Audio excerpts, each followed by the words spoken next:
We now recognize the Minister DeSilva. It looks like you're on your feet, so I'm assuming you would like to add a few words. Yes, thank you, Mr. Speaker. Happy to have a few words indeed. Thank you. Very interesting, Mr. Speaker. One good thing is that we've been afforded a bit of history lessons tonight from many sides of the floor, and which I would certainly like to make a few comments about history too, Mr. Speaker. And Mr. Speaker, the Honourable Member Cole Simons had talked about, I think it was him, talked about, in 2003, when we took away one of the taxes down at the corporation, insinuating that we were starting to grab money, I guess. In actual fact, what we did is we gave the residents of St. George's, who were most grateful, I'm sure even to today, that they stopped getting double taxed. But when that's right. And the honourable members opposite seemed to say, well, that was the PLP's plan from jump. Well, I'll tell you what, Mr. Speaker, I would venture to say that it was the PLP's forefathers who had a plan since 1923 when the Act was formed. If you want to really talk about history and talk about why the corporations were formed, we've heard some talk about land grabbing tonight. Why were the corporations formed in the first place? That's what I'm trying to figure out. Why were they formed in the first place? Who benefited from those incorporations? And who is disenfranchised because of those same corporations? We seem to have forgotten, since we have so much history going on tonight, Mr. Speaker. Yes. Now, in 2008, the Progressive Labour Party's throne speech talked about modernizing the corporations. 2008. And in July 2010,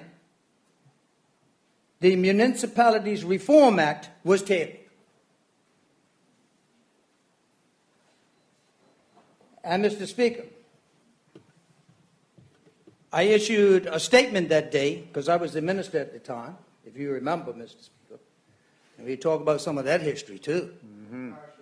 Car shaking, vile comments, threatening my wife and child at the time, Mr. Speaker. Oh, yeah.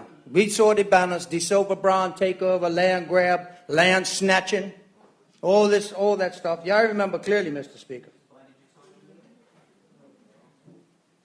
But, Mr. Speaker, I said then, if you go back and check my ministerial statement, I said that even though we will table, debate, and pass that act, and we did, and I said in my speech that day that it didn't go far enough.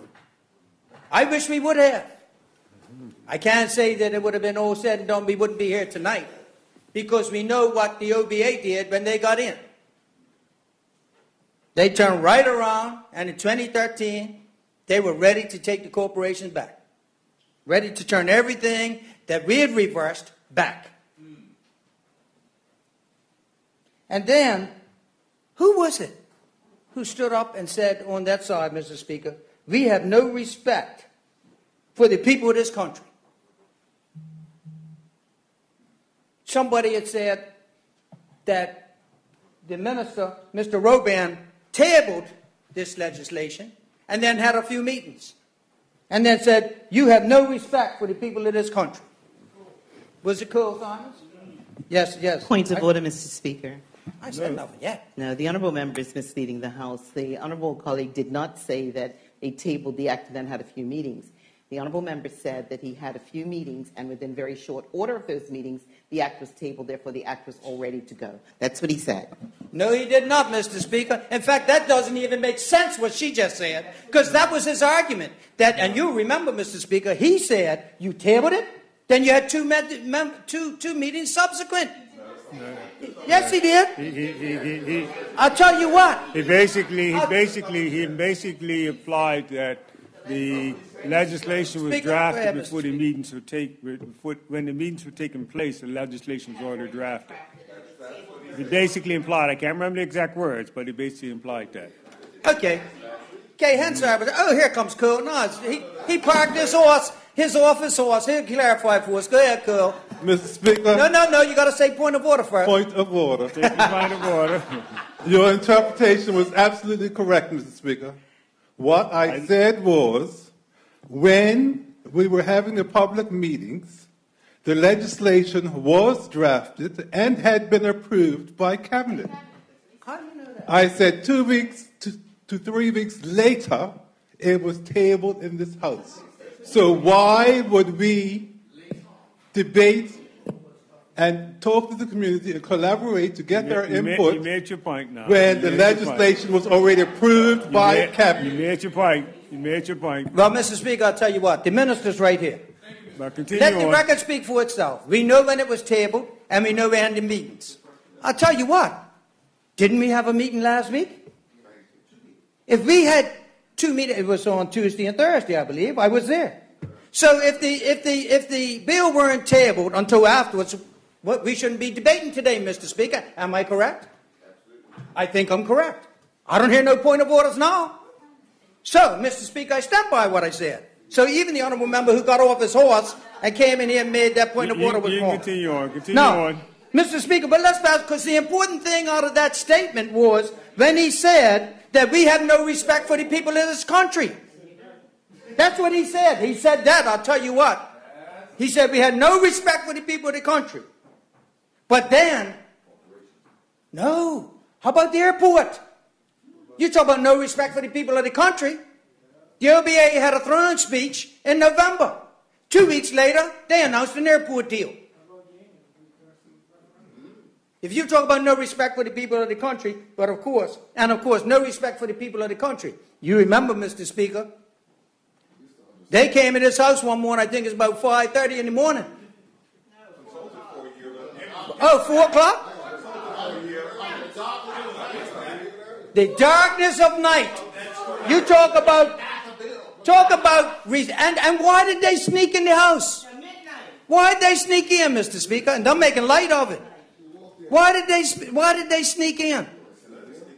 To come in and pass legislation that the people of this country did not want. Did not want, Mr. Speaker. So when you talk about, no respect for the people of this country, you know the old saying, when you point the finger that way, 3 are pointing back. Okay, Mr. Speaker? Now,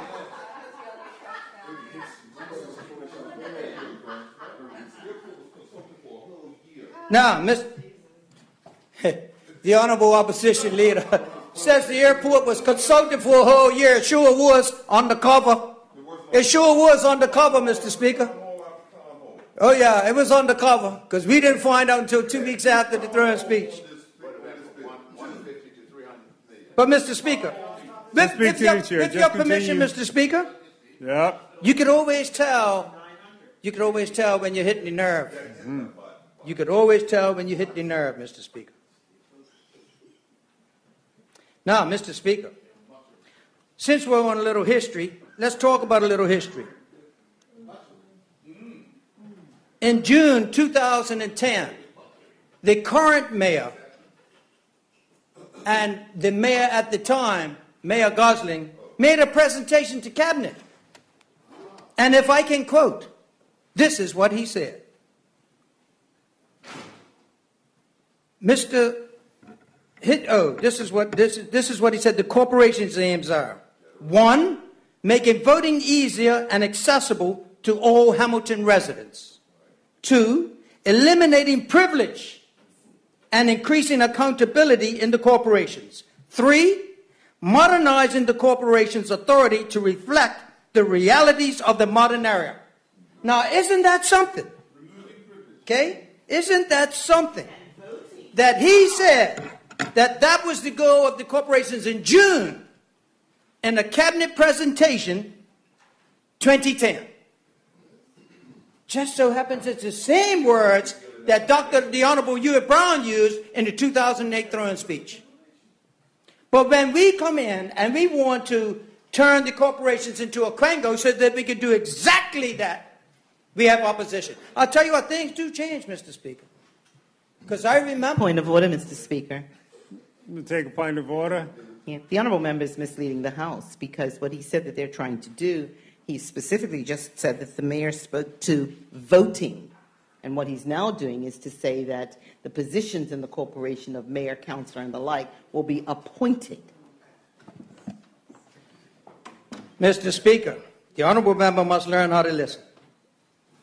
Making voting easier for the people that live in the city. We ain't talking about, Mr. Speaker, the voting she's talking about, because we know what we done. We changed it so that the people who live in the city get to vote. And vote they did, and change they did make. History will show that, Mr. Speaker. Now, Mr. Speaker, I'm going to give a little bit of history tonight again. And if you don't mind, Mr. Speaker, and I will quote, July 23rd, 2010, when we talked about the Reform Act and the changes we made, Mr. Speaker. And I talked about the history of the franchise in Bermuda is familiar to honourable members, is it not? It includes such unenviable errors of slavery, age restrictions, dual seat constituencies, and eligibility to vote based on property ownership. Mr. Speaker, I went on to say our national democracy has emerged from these discredited methods of electoral politics to the point where we are now, and we enjoy single-seat constituencies and one man, one vote, each vote of equal value. That's where we have come, Mr. Speaker. That's where we have come. Now, Mr. Speaker,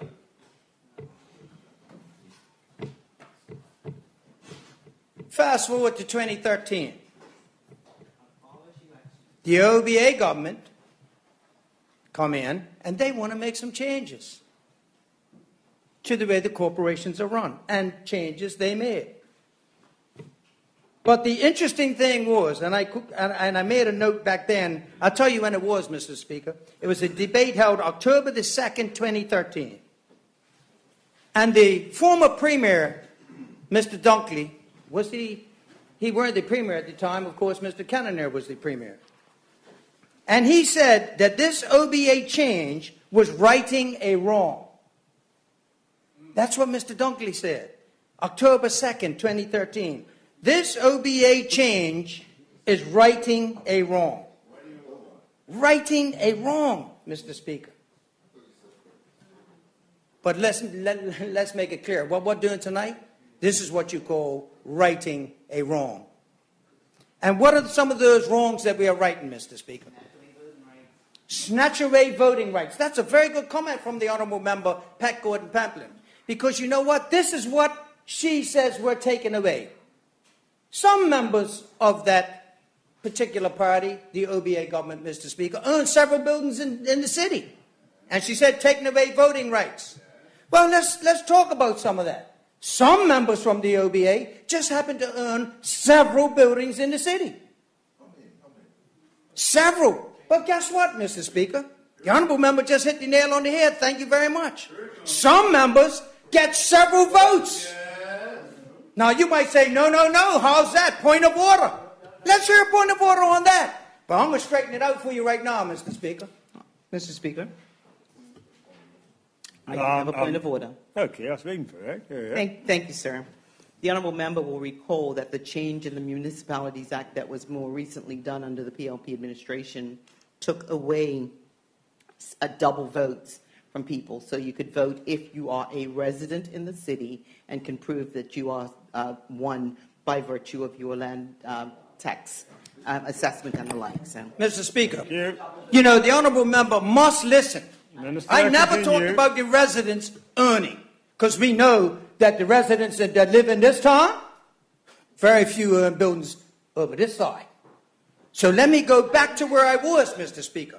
See, the honourable member talked about dwindling away voting rights and we took them away. Let me tell you what, Mr. Speaker. I'll go back to where I was. There are several people, members of the OBA, opposition, that have several votes. Now, why do I say that, Mr. Speaker? Because someone like, for example, the former member, Grant Gibbons, earned several. Now, you might say, well, wait a minute, the Act says one man can't vote more than once. Well, I'll tell you what, Mr. Speaker, I happen to earn several trusts myself. And I can tell you this. You ain't going to tell me that not only the former member Gibbons, but there are many members of that OBA government that own buildings in this town that are owned by trusts. And not all owned by the same trust. And guess what? If they are, you have trustees. You have beneficiaries. And guess what? If I tell my son, son, there's an election next week, I want you to do X. What do you think he's going to do? And if I have trustee Y that has control over another building and I say, now listen, I mean, if you look at some of those members or the corporations in the past, Mr. Speaker, maybe even now, you start calling off some names, some friends of former Premier of this country, Sir John Swan. All his buddies are on there. And you know what happens? Look what happened. Check out the move. There's a monstrosity of a building that goes up down on the eastern side of Front Street. And what happened? But check this. Yes, it was approved by the PLP. In fact, he was one that took advantage of the booming economy that this PLP government was responsible for between 98 and 2008. Booming! He took advantage of it. And guess what else guess how else he took advantage of it? Not only was he riding the cloud of a great PLP government, you know what else he done? Where's the entrance to the corporation down the docks today? Where is it? Silent. It's outside the cabinet office. The leader of the country's office is right there. And what did they do? They moved the entrance to the docks. Right? From in front of his building. It only look, you play golf sometimes, right? Look, a long putt away. That's how close it is. Right? Right? Tiger Woods' putt to win the U.S. Open was longer than that, Mr. Speaker. Okay? But you know what? It's a serious thing. Right? He moved. The honorable member said you shouldn't let him do it. We couldn't, because the corporation ruled it. If we had the corporations under control, he wouldn't have done it. But that's exactly why we have to change it. Thank you. Roped him right in, didn't I? Pulled him right in, look, jigger right in his mouth. Pulled him right out, Mr. Speaker. I didn't even need a jigger. One hook got him. He fell right in it, Mr. Speaker. No. But Mr. Speaker, can you imagine, Mr. Speaker, right, a corporation in Washington moving something like that from one man's building in front of the White House? But they done it here. And that's one of the reasons why that corporation will be changed tonight. Because you know what? One of the reasons they ask why. Why are we changing things? Why? Because we need a mayor and a councillor that follows the vision of the Progressive Labour Party. That's what we need. That's what we need, Mr. Speaker. Mr. Speaker. Well, look, you know about Marionette. Julian Hill got you straight that night, didn't he? Or was it Derek Burgess? Right? So, but the thing is, Mr. Speaker, that's exactly why we need a change. We need, how much time do I have, Mr. Speaker? 1 minute. 2 minutes. About 10 minutes. 10 minutes, okay. Oh, mercy.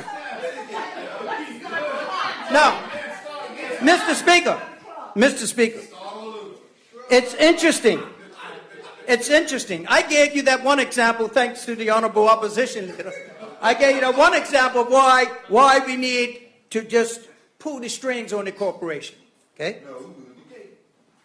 That's it. Oh, they moved the gate, all right. And guess what? Guess who paid for that movement of the gate, Mr. Speaker? And probably added a couple $1 million value to that building. The taxpayers of the country. That's who paid for it.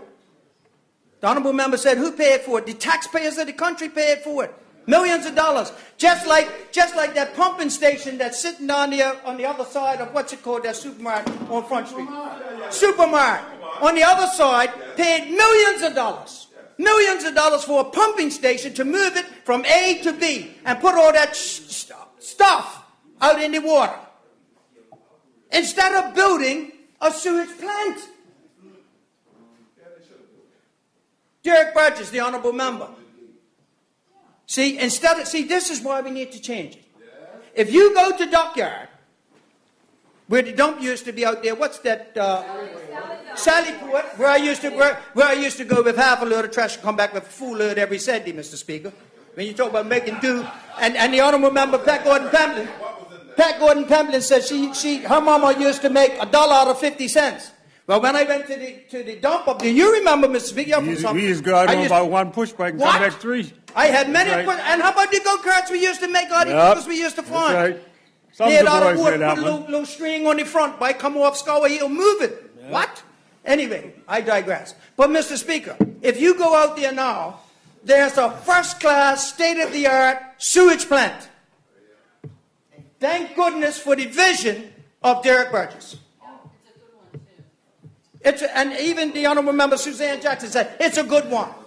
Well, see, this is why honorable member Jackson and Cannoneer and members on this side, right, is if the corporation would have had the luxury of the vision and the wherewithal that Derek Burgess had, right, and instead of spending $1 million on a pumping station and would have put it in a sewage plant, you wouldn't have grease balls flying all over our beaches with tourists kicking up and the locals kicking up about it.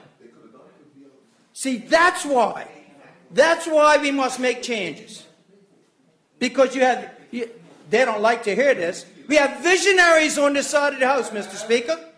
Visionaries. And if you think that the sewage plant up at Dockyard is a good example, you just wait till you see what we do. And Colonel Burke's another visionary. He's got some plans for sewage in this country.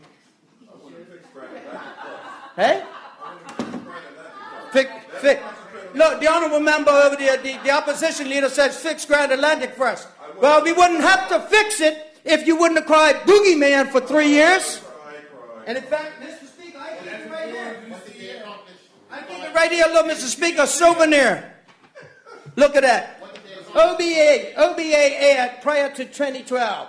OBA views on Grand Atlantic. Look, Charlton.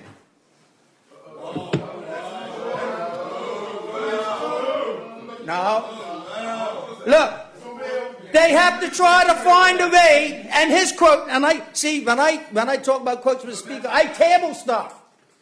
Look, you have to try and find a way of putting lipstick on a pig. Norton Brayman. Do we need to see the first one collapse in the water before someone says, oops? And look, the honorable member that's still in this house, well, he's not here right in his seat, Sylvan Richards. Look, I knew it was a disaster to begin with. Nothing good will come of it ever. Now, and look at the picture, Mr. Speaker. Look, they've drawn a picture of Grand Atlantic about 1 inch. The honorable member, honorable premier at the time, or premier to be, this is your ad. And he's looking at it like, that can't be right. We thought the same thing. We said, this can't be right. It's constituency. Look, Dockyard. I don't know where he is. Look, where was Sylvan too, Don? And where's Sylvan too? Here you go, Norton Brayman. You don't see OBA views on Grand Atlantic. Right out of the Royal Rag. Minister, let me help you. Talk to the chair. To the chair. Well, Mr. Speaker, I believe in showing evidence. So, Mr. Speaker, look. Yes. How are we making out for time, Mr. Speaker? Couple of minutes left. But look at that. 2 inches from the edge. And the honorable member says, before you fix sewage, you better fix Grand Atlantic. Well, guess what? Yeah, you just said it. Honorable member shouldn't talk to the chair. Honorable member shouldn't drink when they come to the house. Talk to the chair. Mr. Speaker, Let me give you some other reasons why we need to do what we're doing. Yeah, we're going to do that. Mr. Speaker, you know some bathrooms down the front street opposite the old Cock and Feather, what's it called now, Pickled Onion? There's bathrooms across the street, right on the docks. Bathrooms. Beautiful place to put bathrooms in it, on Front Street. Well, at least the ones on Front Street work, I think. But see, that's a lack of vision, Mr. Speaker. How could you got all Boys Point out there, you got some old ones around the corner there, and they put some new right on the dock. And that's acceptable. Unbelievable. And Mr. Speaker, the $18 million that the Honorable Member Grant Gibbons and the former Minister Fay said down there, don't you guys worry about it, we got to cover what businessmen? We know what we're doing. Well, we know what happened, don't we? We read the fine print, they said. Oh, yes, sir. How many buildings have they demolished around the city, Mr. Speaker? And I'll put my hand up, I declare my interest. I knocked down a few of them. But they knocked down many during their time. Buildings that could have been to entrepreneurs. And while we're on buildings, let's talk about St. George's for a second. Okay? You know why St. George's is like a ghost town, Mr. Speaker? You got a bunch of land on there, a bunch of buildings that's owned by who? When was the last time he said, well, you know, that owner who owns most of those buildings, you know what we should do? And I'll say it on the floor of this house. They don't want to open up those buildings to entrepreneurs. They don't want to let anybody open up businesses. I'll tell you what. If the land tax is $1,000 a month or $1,000 a year, quadruple it times 10. You don't want to let your buildings out to rent in a city we're trying to revitalize? Well, then let's pay up. And you take that money and we'll build some for our entrepreneurs that want to be. Yes. That's what we'll do. But see, that's the sort of thing that happens. And we got to change things. Now, Mr. Speaker, let's not forget the Corporation of Hamilton formed a secret trust. And what did they do with that secret trust? People seem to forget. Yeah. When they saw this coming, they formed a secret trust, transferred all the land into it. When we got in, what did we have to do? We had to take it back out of that trust. Right. How much money, the taxpayers' money, did they waste during that period? Banners all over the city, newspaper ads, full newspaper ads. At the time, Mr. Speaker, it was between $2,500 and $3,500 per page. Every day, thousands, probably ended up millions. They tarnished. Remember, we had consultants that were we paid? Tarnished their names, Mr. Speaker. I'll tell you what. I bet you if MJM had got that contract, you wouldn't have heard of people. They didn't like who was hired. That's the narrative. If they don't like the color of you, if they don't like your last name, they come after you, Mr. Speaker. That's what they do.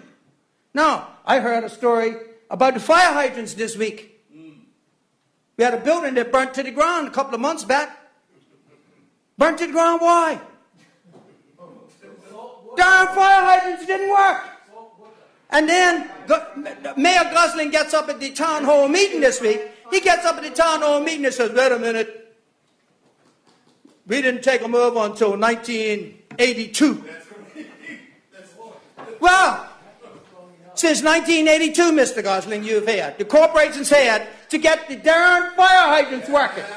And you wonder why we're going to take over? Well, we're going to turn it into a Pango. I like to say take over.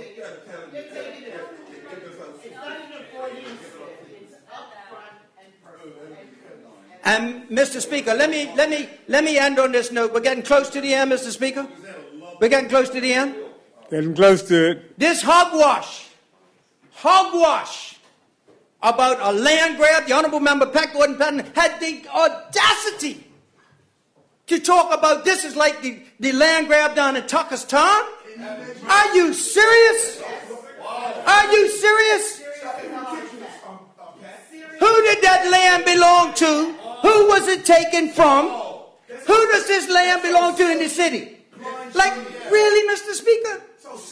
Members just need one Who person does this talking. land Just belong one person. What? So the land belongs to the government, really. The corporation belongs to the government. So we're going to take our own land. Hogwash. 30 seconds. Hogwash.